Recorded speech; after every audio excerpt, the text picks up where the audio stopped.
Recoucou les amis, j'espère que vous allez bien depuis tout à l'heure. Et oui, je ne dors pas encore en ce moment-là, je ne dors pas trop, hein. Je l'avais dit, hein, il y aurait peut-être des personnes qui auront du mal à s'endormir. J'ai trouvé quelque chose d'intéressant à vous faire écouter. C'est les 6 traits communs des fausses gentilles personnes. Donc cela peut vous apporter aussi quelque chose dans le quotidien. Donc je vous souhaite une bonne écoute. Tu déjà demandé si tu es entouré par des bonnes personnes?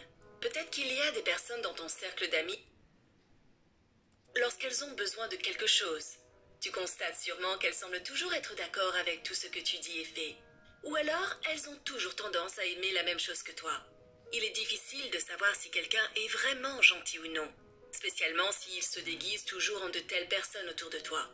À cause de leur comportement apparemment gentil, beaucoup de fausses personnes s'en sortent en étant étiquetées comme de bonnes personnes, et ce, malgré leurs habitudes toxiques.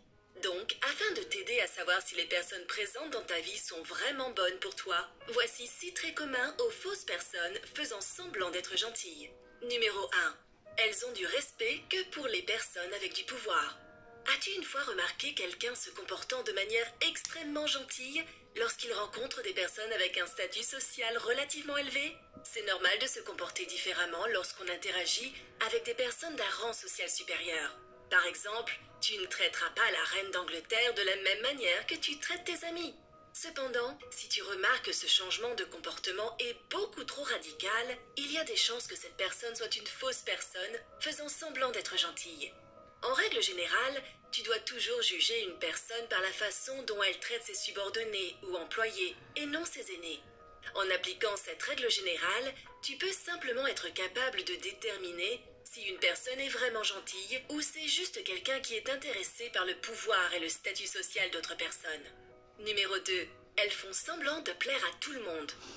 Connais-tu quelqu'un qui fait tant d'efforts pour plaire à tout le monde? Parce qu'il veut que tout le monde l'aime. Ce sont des gens qui ne peuvent pas supporter l'idée d'être rejetés. Ce besoin de plaire à tout le monde les amène à dire oui à tout ce qu'on leur demande, ce qui résulte souvent à ce qu'ils soient identifiés comme des personnes gentilles et amicales. Mais bien souvent, tu remarqueras qu'elles ne peuvent pas tenir leurs promesses, que ce soit parce qu'elles ont fait beaucoup de promesses à bon nombre de personnes, ou parce qu'elles ne se sentent pas motivées pour tenir parole. Les personnes de ce genre ont tendance à finalement décevoir. Numéro 3. Elles recherchent désespérément de l'attention. Es-tu ami avec quelqu'un qui a constamment besoin d'attention avant de faire quelque chose de bien? Les personnes fausses se comportant comme des gentilles sont toujours à la recherche désespérée d'attention. Alors, elles auront tendance à faire des choses juste pour recevoir des appréciations. En revanche, les personnes foncièrement gentilles ne sont pas motivées par des facteurs externes tels que l'approbation ou l'attention d'autres personnes. Elles sont plutôt motivées par des valeurs internes. Alors elles feront des bonnes choses et aideront les autres parce qu'elles en ont envie. Donc, si tu constates que tes amis arrêtent subitement de faire des choses sympathiques parce que tu ne les encenses pas, cela peut donc être un signe que leur agissement n'est pas authentique. Numéro 4. Elles font des commérages et parlent derrière ton dos. As-tu un ami qui est en train de toujours faire du commérage et qui parle dans le dos des gens? Bien que chaque individu ait le droit d'exprimer ses propres opinions et de dire ce qu'il pense, faire du commérage et parler dans le dos de quelqu'un est une façon nocive d'attaquer et d'endommager la réputation et le caractère de cet individu. Les personnes authentiques ont plutôt tendance à ouvertement exprimer leurs émotions et sont prêtes à discuter de leurs désaccords avec la personne qui se trouve en face d'elles. Numéro 5. Elles disparaissent quand tu as le plus besoin d'elles.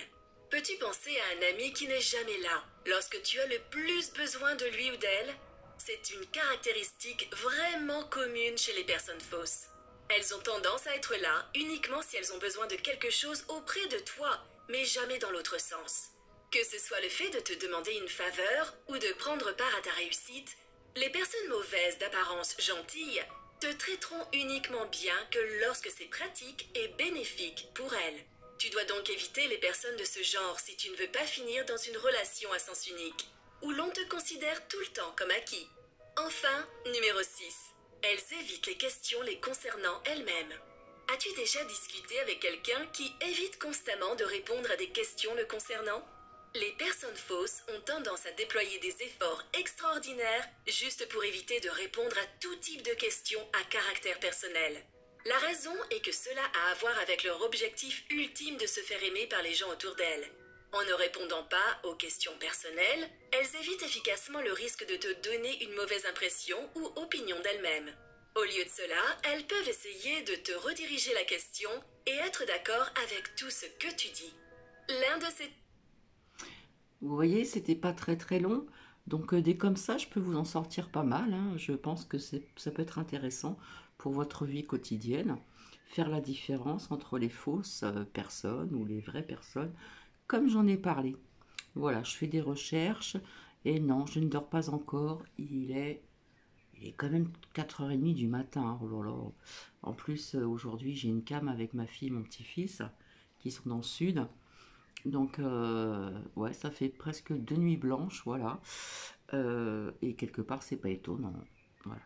Alors, je ne rejette pas la faute pour cette personne que je défends.